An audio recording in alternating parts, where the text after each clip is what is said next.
Mo kí yín o. Ẹ ṣé tẹ́ tẹ́tí sí mi. Èmi ni tí yín ní tòótọ́, Hi-Tale Abiyamo. Still on parental tools.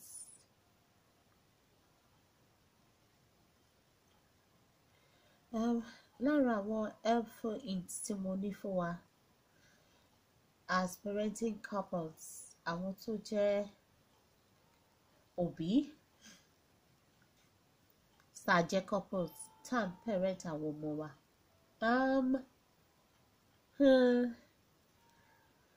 Kí làkòrí ti tèmi?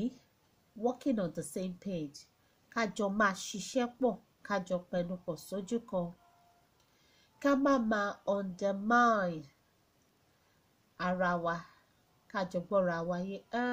Lóde òní, it is common and not unexpected that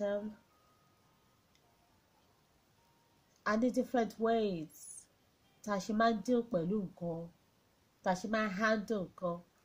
Pápẹ̀rẹ̀ bàbá ó ní point of view títẹ̀, màmá náà ní point of view títẹ̀, ṣùgbọ́n ó máa ń dá fún àǹfààní relationship lọ́kọláya àti fún ìtẹ̀síwájú health and well-being àwọn ọmọ, kí lọ́kọláya kí wọ́n jọ wà kó work together as a team, kó jọ wà on the same page, tó jẹ́ pé táwọn ọmọ bá ti mọ̀ pé nǹkan tí dáàdì bá sọ ni mọ́mì máa sọ, wọn ò ní já pátá.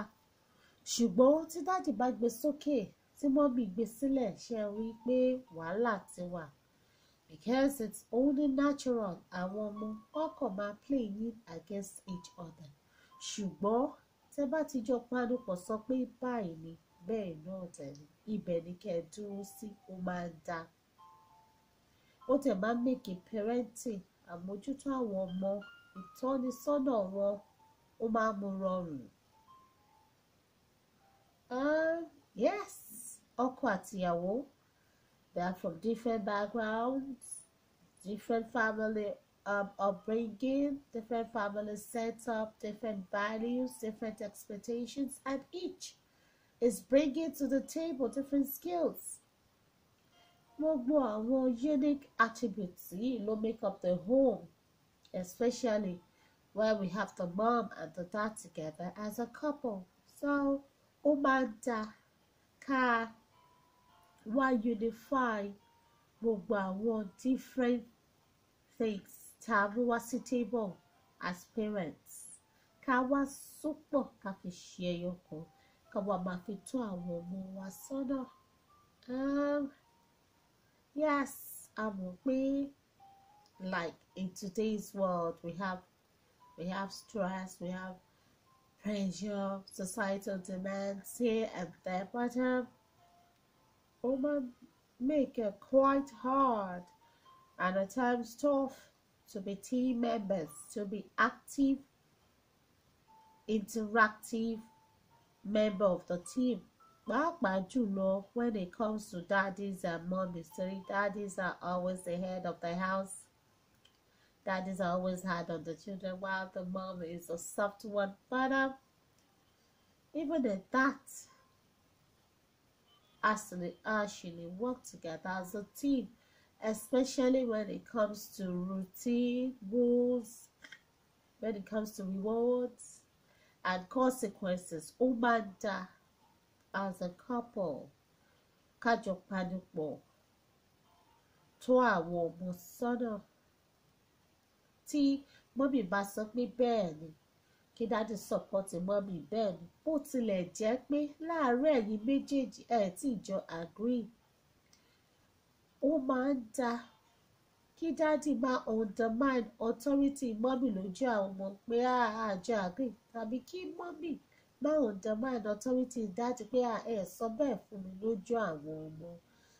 Kódà kó jẹ́ nǹkan tẹ́ ẹ jọ agree sí, tẹ́nìkan ti sọ pé bẹ́ẹ̀ ni lójú àwọn ọmọ, ẹ stick together as a member of the same team. Nígbà táwọn ọmọ bá ti wá lọ tán, bóyá wọ́n ti sùn, bóyá wọ́n ti ṣe, bóyá wọ́n ń ṣeré lọ́wọ́, ẹ wá lè sọ nítùbí ìnùbí.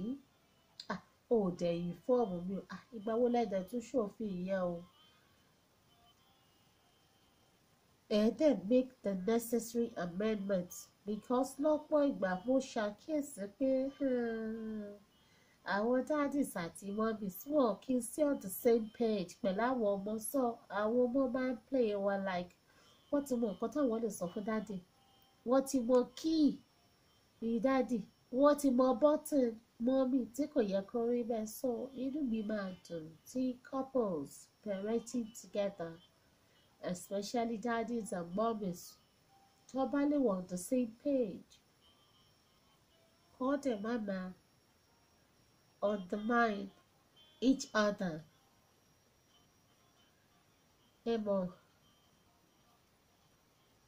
Each other's authority. And at the end, bóyá ní ìdájí kùtù or lálẹ́, find the time to check in with each other, to spend with each other, kẹ́ interact, kẹ́ communicate. Báwo ni day ẹ? Then mo fẹ́ pàkíyèsí wọn sí tó bá jẹ́ pé daddy handle àwọn ọmọ dáadáa. Kí mọ́mì mo like nǹkan tẹ́ ẹ ṣe yàn ẹ ṣe dáadáa láàrin ẹ handle wọn dáadáa tó bá dẹ̀ jẹ́ mọ́mì náà ni ẹ jẹ́ ká máa praise ara wa ẹ jẹ́ ká máa acknowledge effort ara wa ẹ jẹ́ ká máa appreciate nǹkan tó bá ṣe ní dáadáa èyí tó bá dẹ̀ kò ní díẹ̀ káàtó nítùbí ìdùnmí àwọn ọmọ ò ní síbẹ̀ o ẹ ṣáà wọ̀ me time nìyẹn fún yín o ẹ sọ nǹkan tí bá jọ fẹ́ sọ fún wọn nǹkan tí bá jọ fẹ́ gbà fún wọn ẹ present a unified front one voice mọ́mí àti dáàdì ló sọ ilé tó bá dẹ̀ jẹ́ nǹkan tí ẹ fẹ́ kọ́ náà ni in the same one voice mọ́mí àti dáàdì saying no to this tó bá jẹ́ nǹkan tí ẹ fẹ́ gbà mọ́mí àti dáàdì say it is okay this is acceptable or this is not acceptable ó máa ń dá so that our ọmọ yẹn wọn ò ní máa play wọn against each other fún dẹ̀dá fún stability fún peace and harmony of the home ẹ má gbàgbé o ẹ̀yin couples mi ẹ find time at the end of each day kò bá ẹ mọ̀ to check in báwo ni day ẹ kí ló ṣẹlẹ̀ have a sense ìjọba ètò ṣe handle sílé nígbà tó wà bẹ́ẹ̀ yẹn ó ṣe gan-an. Mo like bó ṣe handle gbọ́lá hàn ṣe yẹn tí ẹni nickname tí mi yín D&M daddy and mommy whatever pet name tẹ́ bá fúnra yín ẹ ní láti work together as a team so they need each other I really need each other because well that is my tip for today so ẹ̀yin couples mi ẹ̀yin lẹ́mọ̀ nǹkan tó float to boat to you so especially couples dad and mom I just want to call your attention to working together as a team and maintaining one voice maintaining a unified voice because it is important káwọn ọmọ rí pé ẹ wà on the same page and ẹ were unified. Well, I don't know.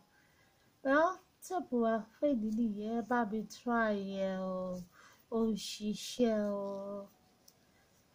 Akọ ètò.